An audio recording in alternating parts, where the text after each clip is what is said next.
Hello and welcome, lifelong learners.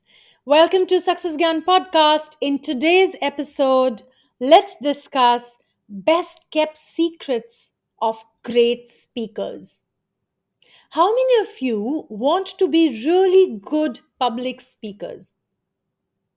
How many of you want to get over that weird nervousness that attacks you every time you have to get on stage and speak in front of people? Today, if you have answered yes to any of those questions, let me share with you some best kept secrets of speakers that I have observed over the past so many years of being in this speaking industry. I'm an ardent fan of TED Talks. How many of you have watched TED Talks? Brilliant platform, brilliant structure of speaking, and also the variety of topics that is there on TED Talks is just amazing. And I have watched hundreds of TED Talks on various topics. And over time, I have learned what skills differentiate really great speakers from the rest. I've also been interested in the great speeches like Martin Luther King or made by Mahatma Gandhi or the ones made by even recently like Michelle Obama or Oprah Winfrey or President Obama or closer home Narendra Modi. What makes their speeches so impactful and influential? Let's unpack it. Okay, let's dive right in. Now, the absolute first secret that I have found about great speakers is actually quite a boring secret. And it's rather no secret at all, honestly. It is preparation. It's a myth, that great speakers are extempore speakers.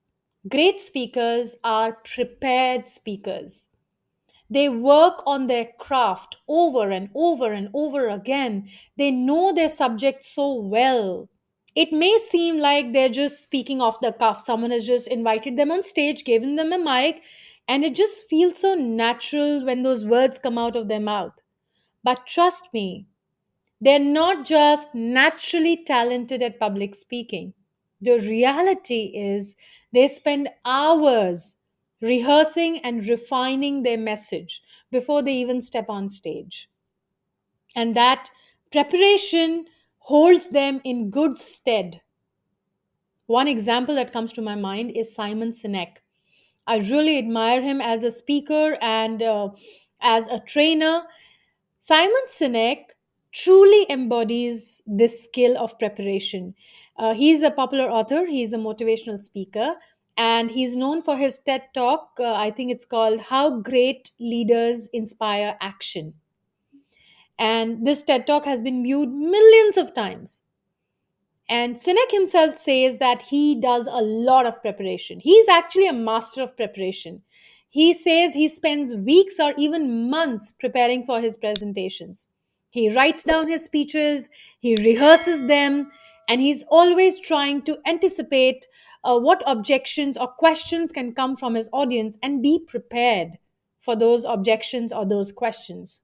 And that if you watch any of his videos or any of his speeches, you will be feeling that he is such a master. He is so smooth. It's as if words just flow out of him. Yes, they do, because he's prepared so much for that moment. The second thing I noticed, great speakers, they understand their audience's needs and interests. They really know their audience really well. And whenever they speak, they tailor their message according to their audience's interest. For example, if a speaker is speaking to a group of business executives, they will use a different language, they will use different examples.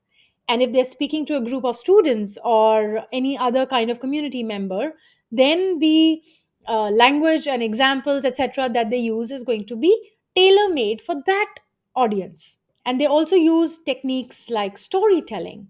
They use techniques like humor to engage their audience and to keep them interested. Actually, what I have observed is speaking is like a performance. It is a performance that you give. but it is based on a lot of underlying skills. One person who comes to my mind who is great at engaging their audience is a research professor, and she's a best selling author. Her name is Brene Brown, and she has a TED talk called The Power of Vulnerability. And that has been viewed over 50 million times. It is that powerful. Why is it powerful? It's because Brené Brown is a master of engaging her audience because she uses the power of storytelling and humor. She shares a lot of personal anecdotes.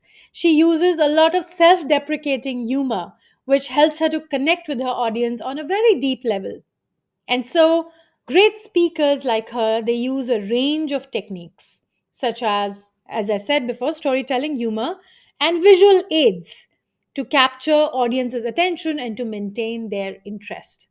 Great speakers also have a really clear and compelling message, and this message resonates with their audience. So their vibe attracts their tribe.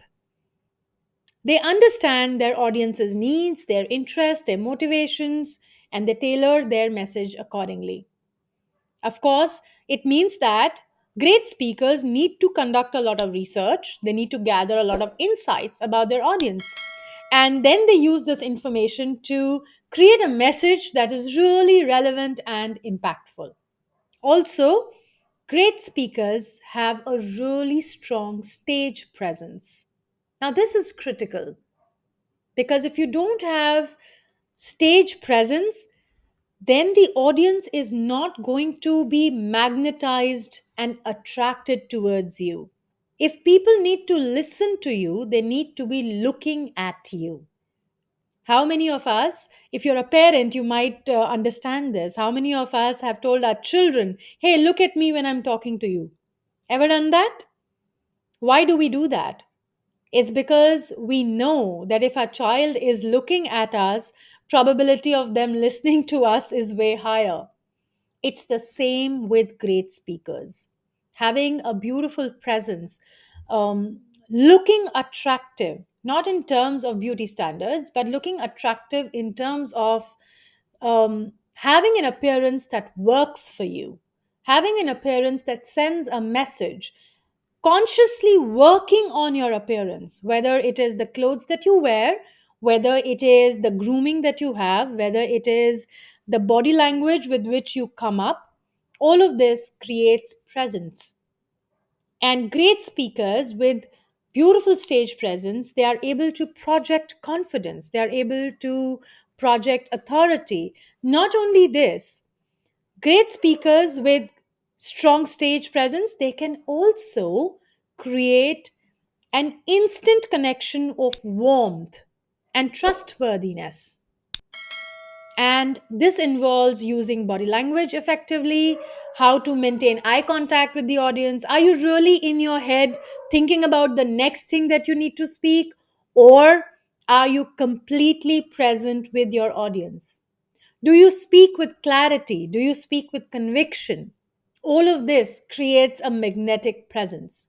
So, overall, the best kept secret of great speakers is their success is not just about natural talent or charisma, but it is dependent on hard work, preparation, and a deep understanding of their audience and message.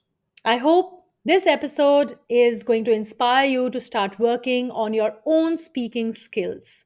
Till next time, keep shining.